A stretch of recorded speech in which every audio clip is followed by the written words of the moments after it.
Hello po. Good afternoon po. Nandito po kami sa sakayan.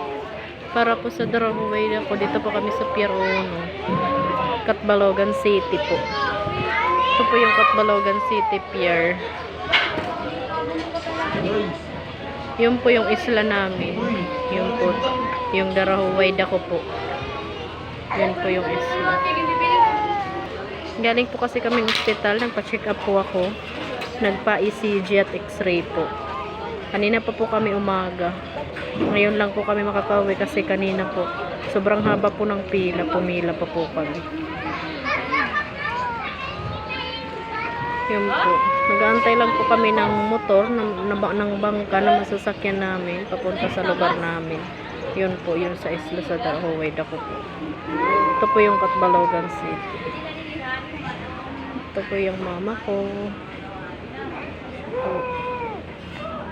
Siya po yung ito po yung pier ng Catbalogan City.